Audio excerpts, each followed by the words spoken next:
আচ্ছা, class 9 chapter 15 20 দাগে এক একটা। একটি বর্গক্ষেত্রের বাহুর দৈর্ঘ্য 10% বৃদ্ধি করলে বর্গক্ষেত্রটির ক্ষেত্রফল শতকরা কত বৃদ্ধি পাবে? আচ্ছা, প্রথমে আমরা বর্গক্ষেত্রের বাহুর দৈর্ঘ্য ধরে নিলাম 100 একক। তাহলে ক্ষেত্রফল কী হবে? ক্ষেত্রফল মানে হচ্ছে বাহু স্কোয়ার 100 স্কোয়ার সমান হচ্ছে 10,000 বর্গ একক। আচ্ছা, 10% বৃদ্ধি হয়েছে বর্গক্ষেত্রের বাহু। তাহলে 10% মানে কি? পার্সেন্ট মানে হচ্ছে 100-এ 10 বৃদ্ধি হয়েছে। তাহলে 10% বৃদ্ধির পর বর্গক্ষেত্রের বাহু হবে 100-এ বৃদ্ধি হয়েছে 10। তাহলে বৃদ্ধি পাওয়ার পর বাহুর দৈর্ঘ্য কী দাঁড়াবে? 100 + 10 সমান হচ্ছে 110। সেক্ষেত্রে বর্গক্ষেত্রের ক্ষেত্রফল হচ্ছে 110 স্কোয়ার সমান হচ্ছে 12,100। তাহলে মোট ক্ষেত্রফল বৃদ্ধি কত হয়েছে? মোট ক্ষেত্রফল বৃদ্ধি হয়েছে 12,100 মাইনাস 10,000 সমান হচ্ছে 2100। শতকরা ক্ষেত্রফল বৃদ্ধি কত হয়েছে? শতকরা ক্ষেত্রফল বৃদ্ধি হবে 2100 মোট ক্ষেত্রফল বৃদ্ধি বাই 10,000 গুণিতক 100। এটা শূন্যগুলো কাটলে হবে 21 পাশে।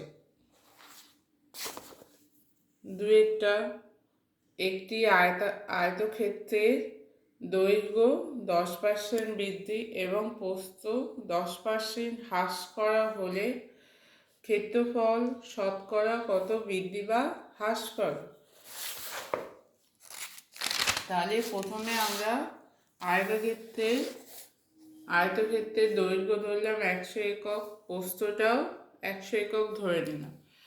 আচ্ছা, দৈর্ঘ্য বৃদ্ধি পেয়েছে 10%। তাই 10% বৃদ্ধি পাওয়ার পর দৈর্ঘ্য হবে 100 + 10 সমান 110 একক। 10% হ্রাস পাওয়ার পর প্রস্থ হবে 100 - 10 সমান হচ্ছে 90 একক। তাহলে প্রথমে আয়তক্ষেত্রের ক্ষেত্রফল হচ্ছে 100 একক গুণিতক 100 একক সমান হচ্ছে 10,000 বর্গ একক। 10% বৃদ্ধি, দৈর্ঘ্য 10% বৃদ্ধি এবং প্রস্থ হ্রাসের পর আয়তক্ষেত্রের ক্ষেত্রফল কী হবে? 110 গুণিতক 90। 110 গুণিতক 90 সমান 9,900 বর্গ একক। তাহলে আগে ক্ষেত্রফল কী ছিল? 10,000 বর্গ একক। এখন ক্ষেত্রফল হচ্ছে 9,900 বর্গ একক। তাহলে ক্ষেত্রফল কী হয়েছে? কমেছে। তাহলে ক্ষেত্রফল হ্রাস হচ্ছে 10,000 মাইনাস 9,900 সমান 100 বর্গ একক।